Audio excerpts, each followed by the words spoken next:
Bienvenue dans le point de bascule, un nouveau concept du pont des communs, un concept où on s'intéresse à la vie des gens. On s'intéresse en particulier à un moment, un point de bascule, qui a fait basculer leur vie d'un côté ou de l'autre. Aujourd'hui, j'ai le plaisir d'accueillir Naram, belgo-syrienne, qui est arrivée en Belgique en 2015 et qui a grandi en Syrie. Peut-être pour commencer cette émission, je souhaiterais te demander si j'avais rencontré finalement la Naram de 2011, quels étaient ses rêves, quels étaient son quotidien? D'abord, merci de m'inviter, je suis très contente d'être ici. J'étais une fille comme tous les filles, dans le monde, je pense. On a une rêve, un peu unie, je peux dire que voilà, vivre avec nos amis, sortir, étudier, avoir un diplôme, tout ça, c'était vraiment le principal dans notre vie. J'étais quelqu'un qui aime bien sortir, heu, voilà, rencontrer mes amis, aller à l'école, j'ai pas trop aimé l'école, en tout cas, c'était pas vraiment j'ai pas trop aimé. Heu, voilà, visiter mes voisins, c'est, quelque chose de très important de pouvoir di mater avec les voisins tous les jours, le soir, le matin, l'après-midi, peu importe, voilà et donc voilà, c'était une vie un peu, ordinaire Mmh. et simple. Et donc tu avais quel âge à cette époque-là? Et finalement, quelles étaient, ta réalité dans la ville que tu vivais là-bas en Syrie? Tu peux nous expliquer un petit peu comment ça se passait? Oui, en 2011, on peut dire, j'avais, 18 ans. Donc voilà, c'était un peu l'âge qu'on peut faire un peu tout ce qu'on veut, mais il faut rester aussi, voilà, il faut demander toujours l'autorisation des parents. Voilà. Autant fille, c'était pas évident aussi. Il y avait deux choses que voilà, je peux si je vais sortir, il faut demander un peu l'autorisation, à quelle heure que je dois sortir, à quelle heure je dois rentrer, il y avait certaines heures, c'est pas la même chose pour les garçons, donc chez nous. Hem, s J'étais à l'école le matin, tous les jours, après je rentrais, on finit l'école à midi, donc c'est un peu tôt, on a un peu toute la journée, à la maison, on était, un c'était pas une famille qui est un peu stricte avec, les horaires pour manger ou pour, faire des trucs. On était un peu léger, donc on peut manger peu importe, voilà. Il y a pas de problème au niveau de ça. J'habitais la maison de mon grand-père, donc c'était la maison de la famille. C'est un peu particulier, on a toute la famille presque tous les jours, qui vient, la famille de mon père, la côté de mon père. C'était bien. Certains temps. Parfois, on n'a pas vraiment on dit, l'indépendance, à la maison. Mais voilà, c'était simple. C'est une vie pour moi, c'était une vie simple. On n'a pas trop pensé à ce qu'on va faire après. C'était juste de vivre le jour même et voilà, c'était ça. À 18 ans, on pense pas trop, Mmh. voilà, en Syrie. Pour l'avenir, en Syrie, pour on peut étudier, c'est les résultats, le baccalauréat qu'on le fait, c'est la fin des études secondaires, c'est l'examen qui décide qu'est-ce qu'on va faire. Donc OK. parfois, oui, je peux dire que oui, je vais être un avocat, je vais être un médecin, mais voilà, c'est à la fin, c'est vraiment les résultats. Mmh. C'est pas nous qui va dire: «Voilà, je vais étudier ça», mais ça dépend et donc pour moi, j'ai jamais dit que je vais être comme ça. J'ai dit: «Non, je vais faire mes examens, je vais étudier bien, étudier, voilà et on verra». Mmh. En tout cas, ce que tu nous décris finalement, c'est l'existence d'une jeune fille de 18 ans assez, classique, Ouais. avec des études, avec, des voisins, Mmh. avec une famille. Hem, Est-ce qu'il y a des souvenirs précis dont tu te souviens à cette époque? Bah, oui, surtout moi il y avait 2 choses que j'avais, un groupe d'amis qu'on était très proches, des garçons et des filles. On sortait tous les jours et voilà, en 2011 quand tout ce qui est commencé en Syrie, les manifestations et tout ça, nous, on était un groupe qui voulait vraiment sortir comme les autres, à la rue, manifester, donc on a fait des petits groupes, on a chaque fois on dit: «Allez, on va faire ça, on va sortir, on va créer des trucs». Même à l'école, c'était l'école des filles, mais on a fait des trucs un peu pas mal à l'école. On a écrivait sur les murs et voilà, contre les régimes précédents et c'était risqué. C'était pas quelque chose qu'il fallait faire parce que voilà, s'il y a quelqu'un qui voit que c'est nous, qui fait ça, on va aller en prison, ça, Mmh. voilà. Et ça, c'était un des choses qui me reste dans ma tête quand voilà, c'était là en 2011, 2012. C'était l'anniversaire de la révolution syrienne en mars. On a essayé de sortir de l'école pour manifester. Il y avait une grande manifestation ce jour-là et l'école, ils ont décidé de nous laisser dans, les classes et tout, pour ne pas sortir parce qu'ils savaient Mmh. qu'il y a des gens qui vont Ils voulaient sortir. vous empêcher de manifester? Voilà, c'est ça et donc surtout c'était que nos classes parce qu'ils savaient qu'on a beaucoup de gens qui est contre le gouvernement, qui ont fait parfois des bêtises, voilà. Et il nous a enfermés et Mmh. donc après le midi, on devait sortir. Pour nous, il nous m'a laissé pendant une demi heure, je pense et quand on était en train de partir à la fin, bah, il ne pouvait pas, bah, voilà, c'était interdit de faire ça et on a commencé la manifestation à l'intérieur de l'école et donc ils étaient un peu surprises de nous d'avoir cette détermination de voilà, on va participer, même si on va pas aller on peut c'est pas une grande place, mais le centre de notre ville, bah, on va faire ça à l'école. Donc Mmh. on a commencé à l'école et après on a couru parce que voilà, il y a la policiers qui sont venus après, voilà. Ah oui, C'était oui, parce que de 2011-2012, c'est les printemps arabes oui. et donc la Syrie n'est pas épargnée finalement par ces manifestations et toi, tu vis ça de l'intérieur, tu participes Mmh à mh. ces manifestations et comment finalement elles se déroulent entre 2011 et 2015? Est-ce que tu sens, une montée en intensité dans ces manifestations ou au contraire, est-ce que tu sens que le régime est de plus en plus dans la répression? Bah, en 2011, 2012, 2013, je peux dire, entre jusqu'au 2014. C'était facile de sortir un peu plus, voilà. C'était avant, il y avait pas vraiment le risque de mourir. Je peux dire si on sort, si on fait une si on va manifester. Mais après, il y avait une arrestation, de 300 personnes le jour même dans notre ville et donc ça fait un grand échange. Donc avant, les gens, chaque vendredi, on sortait, même parfois pendant la semaine, on faisait des manifestations, calmes, on dit rien. Pacifique? Voilà, on dit rien. OK. Il faut rien dire, Silencieuse? silencieuse, voilà et avec, un débat, non et des choses comme ça. Mais après ce jour-là, les gens, ils ont avait peur. Il y avait 300 personnes qui s'étaient pris en prison et heu et là, moi, je pense que c'était la dernière fois que je sortais parce que j'avais peur. Bon, c'était pas, évident de après de vraiment sortir et de manifester. J'avais des amis qui étaient aussi en prison. Ils ont resté pendant une semaine, pas trop, mais voilà, je pense que c'était ça le point pour nous dans ma ville que, il y a les gens, c'était moins à moins pour manifester, mais ils vont faire autre chose, mais Mmh. Mmh. pas l'implication des jeunes comme notre âge. Voilà, c'était ça qui est un Ouais, peu c'était finalement une manière pour le régime de faire peur mmh, à tout le monde ouais, en emprisonnant pendant plusieurs semaines, mmh, ouais, des jeunes. pour prendre aussi des jeunes comme à notre âge, à 18 ans et une semaine, voilà, c'était pas évident. Ils étaient pas très contentes à l'intérieur, voilà, donc Et donc on le comprend, finalement tu as une enfance plutôt classique, mmh mh, avec une famille, avec des rêves, avec des études. Heu, Surviennent le printemps arabe, mmh mh, les manifestations, tu participes activement et puis en 2015, il y a vraiment un moment qui va, fondamentalement changer ta vie. mmh Le point de bascule pour toi et pour toute ta famille, c'est la décision que prend ton père, de quitter la Syrie, mmh. pour un avenir meilleur. Est-ce que tu peux nous expliquer comment ça s'est passé et pourquoi, à ce moment-là, vous décidez avec ta famille, de quitter, votre pays d'origine? Oui, bah, d'abord, moi, j'étais à l'université, à Latakia.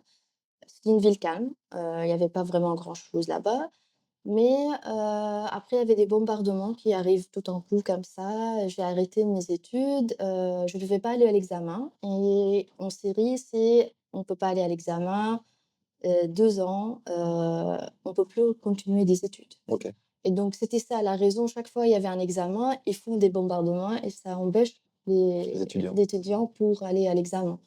Et c'était, un échec.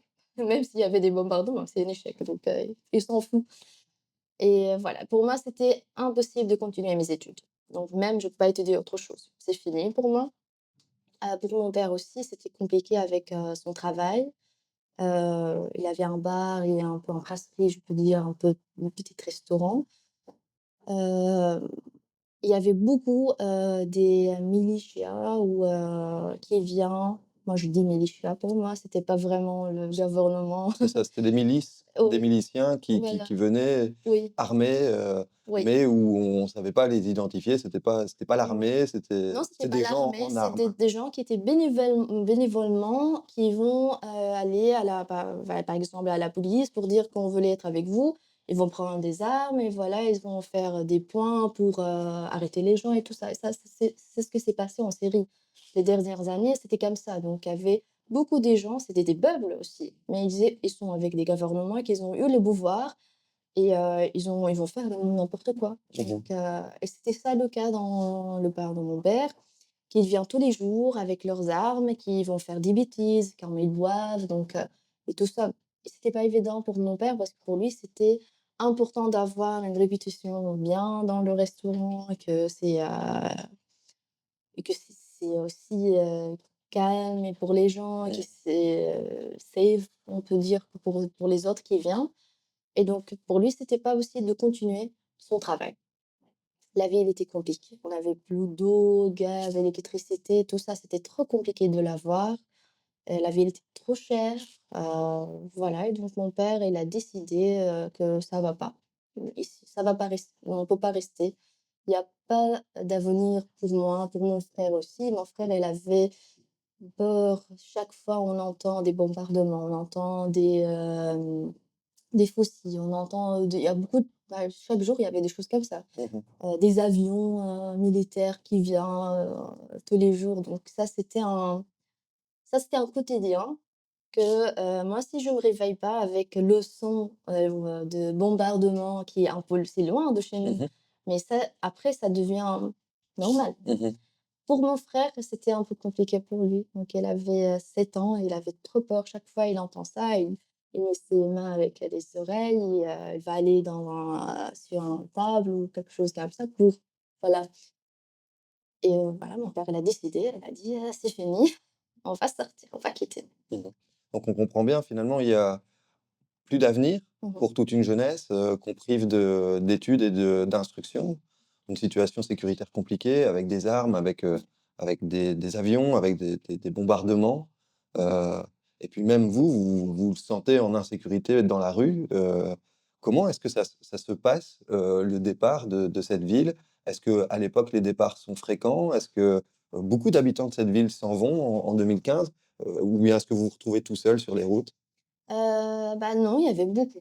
2015, je pense, c'était l'année où il y avait beaucoup de gens qui ont décidé de partir parce que voilà, après 4 ans de la guerre, ils ont dit que ça va jamais arrêter et donc la vie, elle est, pire en pire et voilà, c'était pas évident.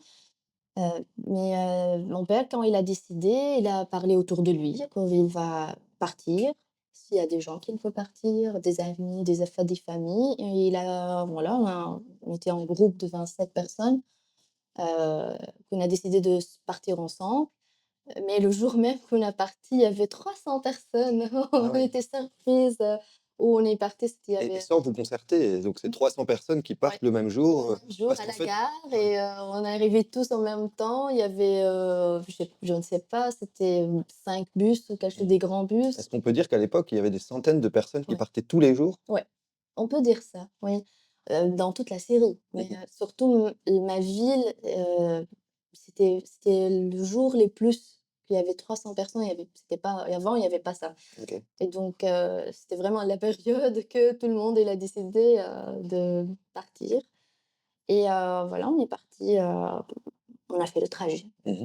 Et donc, vous partez sur les routes, vous décidez de quitter, votre famille, votre maison, vos souvenirs, vos repères, Mmh mh. finalement. Comment s'est passé ce parcours d'exil? Est-ce que, vous avez, pris, un avion? Est-ce que vous avez pris, des routes terrestres? Est-ce que vous êtes passé par la mer? Ah j'espère si on a pris un avion, c'était ce sera chouette. Non. Oui, parce qu'on sait que certains prennent des avions. Comment s'est passé le parcours d'exil de ta famille? C'était très compliqué, c'était difficile. C'est un trajet que pour moi, chaque fois, j'ai dit: «Comment je pouvais j'ai fait ça?»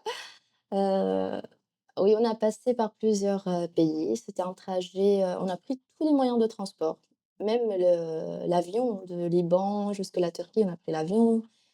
Heu, on a pris la mer, de Turquie jusqu'à la Grèce. Ce qui était un peu, bien pour nous que, mon père et notre groupe, ils ont, fait une condition avec le passeur qu'on va payer même plus pour ne pas être plusieurs sur le bateau, entre parenthèses. C'est un bateau, Oui, parce que c'est gonflable. ça, c'est des canoës qui sont Oui, prévus pour, 9 allez, personnes. 9 Dans nous, personnes. c'était 9 Vous, personnes, vous êtes 27. 27 dans votre groupe Ouais. et en démarrant, est-ce que vous voyez d'autres, canoës et ils sont chargés Heu, plus que vous? 60, 60. plus je pense aussi, moi je sais, j'ai calculé un, c'était 60, qui étaient je savais pas comment ils étaient dans cette, bateau-là. Nous, on a payé plus pour que voilà, être 27, il y a personne qui soit monte avec nous. Bah, heureusement, le jour qu'on a partir, il faisait calme. Donc la mer, il faisait calme, c'était le matin. Donc c'était un peu rare que les gens partent la nuit. Nous, c'était le matin, à 10 heures le matin. Bah, on est sortis, on a vu, il y avait la Grèce devant nous. On Mmh. voyait l'île, je ne sais pas comment s'appelle l'île, exactement, mais on voyait. Donc on a dit que ça va pas prendre beaucoup de temps. Et après, au milieu, quand on a quitté les frontières turques, on a vu le gendarme, grec, dans un grand bateau, ils ont, nous pris, donc ils vont pas nous laisser, dans la mer. Mais, voilà, c'était un peu, effrayant, on Mmh peut mh. dire, Mmh. parce qu'au début, ils ont crié sur nous et le bateau était trop grand, on était trop petits, à côté, et ils ont tiré sur le bateau pour dégonfler et après ils nous laissaient monter. OK. Voilà, et ça, c'était un peu Ouais, donc vous vous effrayant. êtes tous retrouvés dans l'eau, quoi? On n'a pas encore retrouvé parce qu'ils ont fait ça trop vite, hein. Ouais, ouais. Donc ils ont tiré et après ils ont nous laissé, monter. Donc le temps pour dégonfler, OK. c'était pas, pour moi, c'était trop vite. Mmh mh. Voilà, quand Mmh. je me souviens, on a monté et on a resté avec eux, je pense 3 heures, voilà. Donc ça, c'était un des choses un peu que je me souviens, je n'oublie jamais. Heu, Et donc vous traversez la mer, vous ouais, arrivez en on Grèce arrive en Grèce. et en Grèce, vous continuez alors ce chemin Oui, pour arriver, dans l'Europe de l'Ouest? oui. Vous continuez en marchant? On marche d'abord, c'était en bus. Ils ont demandé que tous les Syriens séparent de parce qu'il y avait, d'autres nationalités, il y avait tout le monde là-bas. Ils ont nous séparés, les Syriens à part, on était dans un bus, on nous a pris dans un centre, bah, il y avait plein de personnes, beaucoup de gens, il y avait pas un endroit pour, dormir, c'était vraiment des tentes. Il nous a donné, il y avait la Croix-Rouge là-bas, il y avait les ils nous je sais pas, l'État-unis, Mmh. voilà, il y avait plusieurs, Nationalité? voilà, il y avait plusieurs aussi associations qui aident les gens, et là-bas, on est resté 12 jours pour attendre, avoir un papier qu'on pouvait quitter, la Grèce, OK. et après on a marché, on a pris des bus, on a pris des trains, je sais, on a pris plein, il y avait c'était un vraiment chaque fois, c'est un peu nous, on dit qu'il fallait pas, que les policiers nous attrapent Mmh. parce que Oui, parce qu'à c'est l'époque, illégal. ouais, et à l'époque, l'Europe, commence à fermer ses frontières, Ouais. se refermer sur elle-même. Mmh. On a une partie de la population qui a peur Ah finalement oui. de ces réfugiés, certains qui sont dans le fantasme que des terroristes, se cachent parmi les Mmh. réfugiés et infiltrent l'Europe. Est-ce que ça a été facile de rentrer en Europe? Non, c'était pas facile. C'est vraiment chaque pays qu'on a dû traverser, il y a quelque chose qui s'est passé. Il y a Est-ce que un tu peux nous problème, raconter?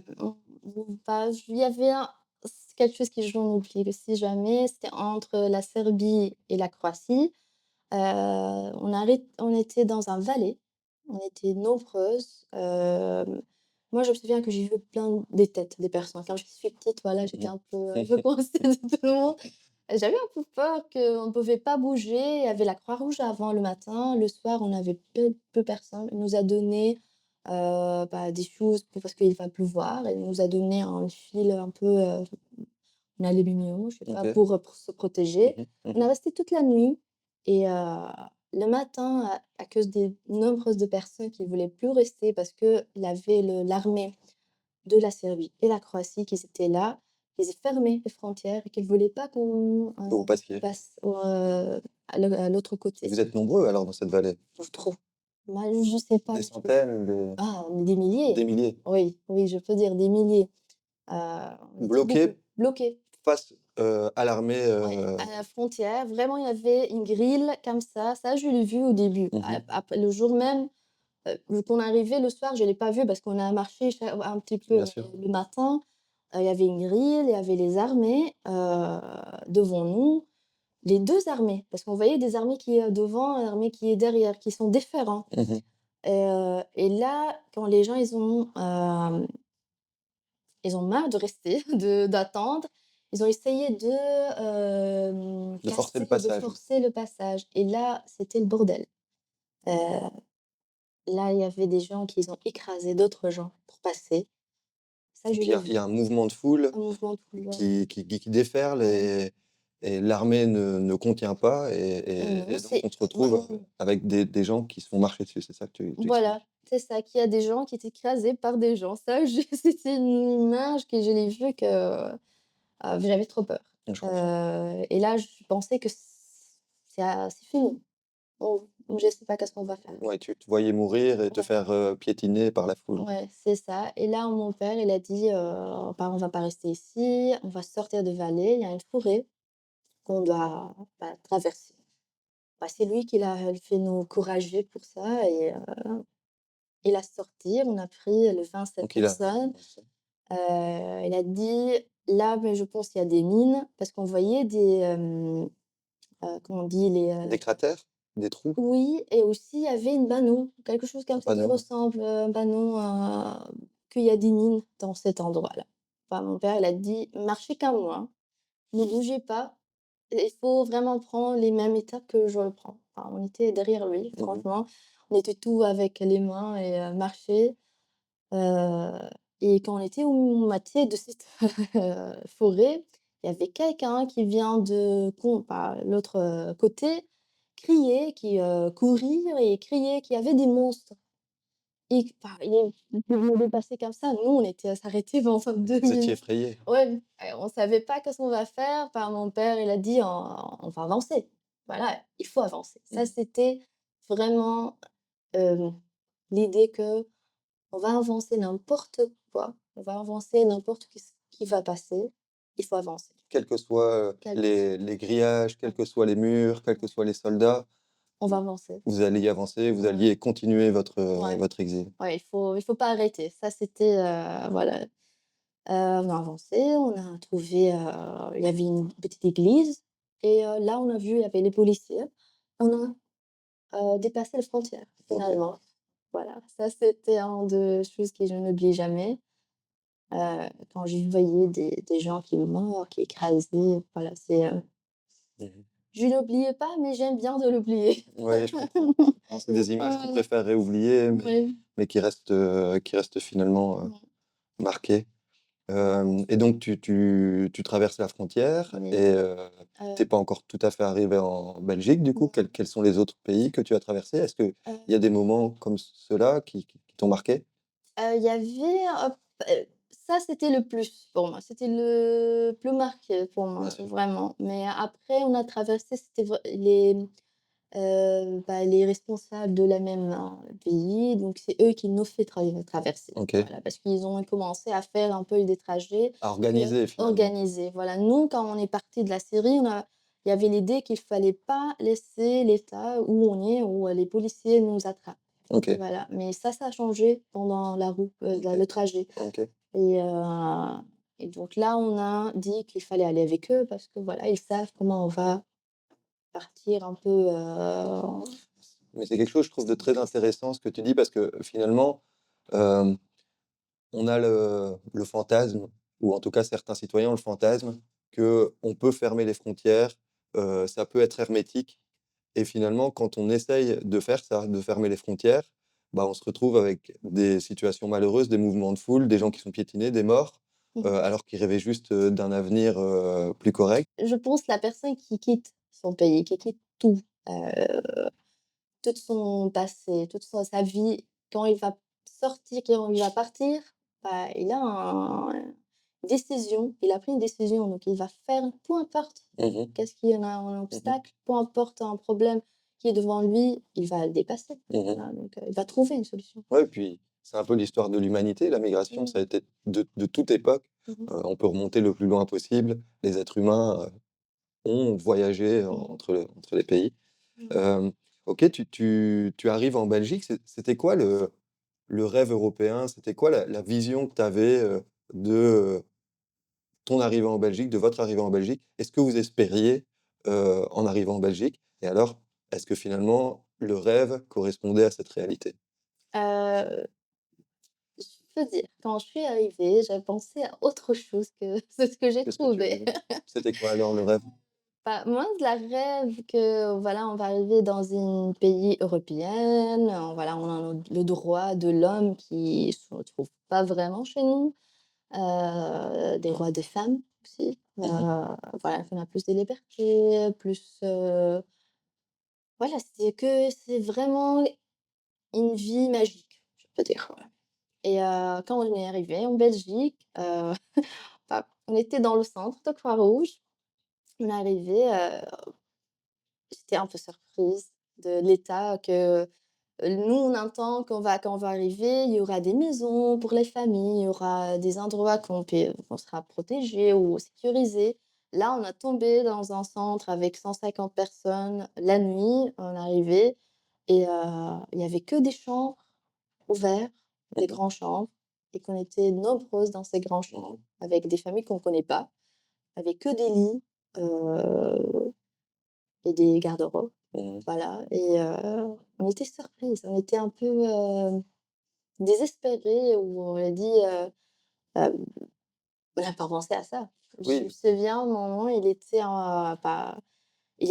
pas content de ce jour-là. Il a dit: «Mais qu'est-ce qu'on a fait de notre vie? On a partir de d'arriver, ici» et oui, parce que finalement vous aviez le rêve d'avoir quitté, tout ce qui vous représentait, votre identité, votre mmh, famille, votre ville, vos amis, heu, en espérant pouvoir reconstruire, un moment familial et puis finalement vous arrivez, vous partagez une chambre avec d'autres familles, mmh. vous comprenez que ça va être plus compliqué que ça. Voilà, c'est ça, que c'est pas ce qu'on a imaginé.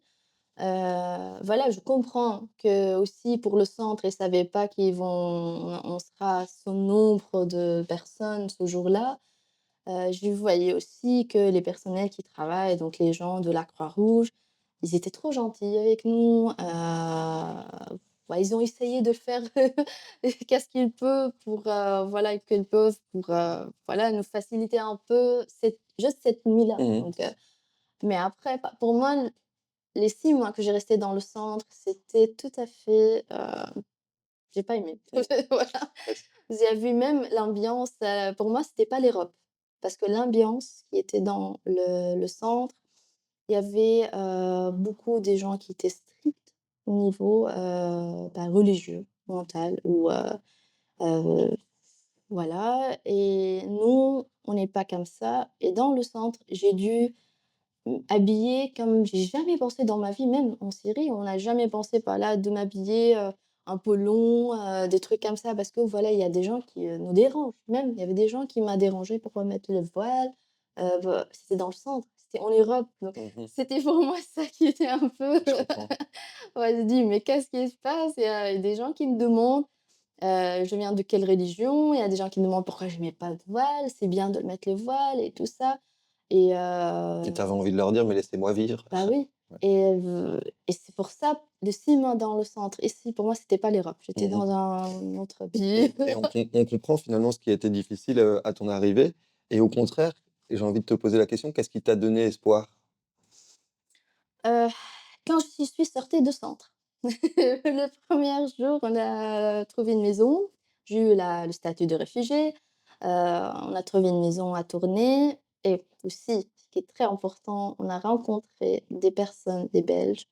Même quand j'étais en centre, c'était vraiment le seule fois quand je sors de centre, je le rencontre C'était là que je trouve: «Ah oui, je suis en Europe, Mmh. je suis dans un autre pays» et c'était ces personnes-là qui m'ont donné l'espoir que je peux faire des choses. Heu, voilà, enfin, je sais pas si je peux dire leur nom parce que c'est très important pour Oui, moi. bien sûr, bien sûr. Donc il y a Marianne, il y a Christine, Marianne Tall, Mariana, Fauzi. C'était des personnes qui font un atelier, des chants et des histoires qu'on a chantées. On a faire des histoires en français, en OK. arabe, j'ai traduisais tout ça et là, ça me donnait qu'il y a quelque chose que je peux faire ici. Mmh. Donc Donc finalement, cet espoir, tu l'as trouvé, dans la rencontre avec les gens, mais aussi au travers de la culture. voilà, c'est ça, vraiment. C'était la première chose que j'ai fait à tourner, c'est chanter et aussi dire des histoires de notre ville ou des chansons qui viennent de notre culture et tout ça et voilà et même la nourriture, pour dire comment faire ça, voilà donc il y avait Mmh. un échange culturel et ça ça m'a donné cette famille-là qui m'a donné que voilà, ici on peut faire quelque chose et Ah ouais. Ça me donne des frissons ce que tu racontes et est-ce qu'aujourd'hui tu te sens chez toi, ici, à Tournai, en Belgique? Oui, trop. J'aime bien ici. Heu et si je pouvais faire mes études, de trouver vraiment là, quand tu m'as demandé: «C'est quoi ton rêve?» J'avais pas cette rêve-là, en Syrie. Bah, ici, j'avais quand il y a personne qui me demande: «Qu'est-ce que tu veux étudier?» Je dis: «Je sais pas» et là, je pouvais vraiment réfléchir et trouver. Bah, je fais des études en management de tourisme et loisirs et là, je suis en dernière année. Ah, félicitations. Merci. Et donc, j'ai trouvé ce que je voulais faire. Je suis ici avec mon mari au restaurant. Bah, oui, je trouvais ma place ici. Je trouvais que, en Belgique, même, je peux dire à Tournai, qui est la petite ville qui d'ailleurs, je pense que c'est un peu, comme, Salamine, c'est la Mmh. petite ville pour moi. Quand on me dit, parfois j'ai des gens: «Qu'est-ce qui ressemble?» J'ai dit: «Beh, c'est Tournai, c'est un peu là comme Salamine, c'est, vraiment un peu l'espace, les gens». Voilà et Et qu'est-ce que tu as envie de dire aux gens qui ne comprennent pas, finalement, le parcours des réfugiés? le parcours de réfugié. Ah! Bah, c'est bien de le comprendre. Je comprends qu'ils ne comprennent pas, c'est pas évident de voir les gens, qu'est-ce qu'ils vivent, d'autres gens. Donc nous, on vécu autre chose qui est les jeunes ici. Donc je comprends qu'ils ne comprennent pas, mais il faut aller voir, lire, rencontrer des gens, ne pas mettre un mur devant vous. Donc moi, je trouve, si quelqu'un me demande: «Qu'est-ce que tu as fait avant? Comment tu es arrivé?» ça me donne pas de problème d'expliquer. J'aime bien d'expliquer, mais de façon de juste pour comprendre, que les Mmh gens mh. comprennent que voilà, on a vécu quelque chose de pas facile, mais on est aussi des humains comme vous. On est les mêmes choses, on a les mêmes rêves de vivre, de bien vivre, d'avoir le droit et tout ça et voilà, on est les mêmes, on est des humains. Donc on est différents avec notre parcours, avec notre culture, peut-être, oui, mais on est des humains. On a Mmh. tous, je pense, les mêmes rêves qu'ils veulent vivre une meilleure vie. Mmh. Vraiment. Donc finalement, tu appelles à de l'empathie et de l'humanité. Voilà. Pour conclure ce premier épisode du point de bascule, j'avais envie de te poser la question, si tu pouvais parler Mmh. à la personne que tu étais avant de partir, à la Naram de 2011, finalement, qu'est-ce que tu lui dirais? Mmh, c'est une bonne question. Hem, déjà que je suis pas tout à fait la même personne. Je suis différente. Bien sûr, après avoir vécu Trop ça. différent. Il y a beaucoup de choses que j'ai changé, mais je suis la même fille forte qui était avant, qui voulait toujours, faire n'importe quoi pour avoir son rêve, qui devient devant elle. Donc Mmh. j'ai essayé tout ce que je peux en Syrie pour faire ça et je pense voilà, j'ai fait la même chose ici. Donc je peux la dire que, même que j'ai changé beaucoup, mais je suis la même. fille forte. Mmh. Donc il faut bah, je suis fière de moi, Tu peux. hein. Et donc tu lui dirais qu'elle va garder cette force? Ah oui, et je vais garder cette force. OK. Qu'est-ce que tu lui dirais d'autre? Je vais garder cette force et enfin, je vais dire que merci aussi, parce que je pense que je serais pas là maintenant si j'étais pas, comme ça. En 2011 quand tout s'est commencé, j'ai pas pensé d'être une fille, partie des manifestations et tout ça avant. J'étais une fille un peu calme, hein, voilà, timide et tout ça. J'ai pas pensé donc voilà, je vais dire merci, et je suis contente, qu'il était forte, qu'il voulait pas comment je peux dire ça en français? Qui, qui était déterminante. Elle était Voilà. déterminée. Donc OK. ouais, ouais, déterminante. De voilà, même si maintenant j'ai 31 ans, voilà, j'ai encore à des études parce que tout le monde me dit: «Ah, tu es 30 ans, tu fais des études encore?» Oui, mais je vais avoir mon diplôme. C'est important, c'était la rêve de cette fille, d'avoir son diplôme. Donc voilà. En tout cas, Naram, nous, on te remercie beaucoup de nous avoir partagé ce moment, ce point de bascule dans ta vie qui Merci. est très inspirant et qui est touchant. J'espère que vous aussi, ça vous aura touché, que ça vous aura inspiré et que ça vous permettra de mieux comprendre finalement ce que d'autres personnes à l'autre bout du monde vivent. Soyons comme cette Naram de 2011 de Syrie, cette Naram qui est déterminée, cette Naram qui croit en ses rêves. Et je pense que c'est le plus beau message finalement qu'elle nous a donné aujourd'hui, quelle que soit la situation. Continuons à croire en nos rêves, continuons à porter haut nos valeurs. Merci à toute l'équipe du Pont des Communs qui a organisé aujourd'hui cette émission, de l'équipe technique, Tristan, Louis, et puis bien sûr tous les autres qui sont derrière.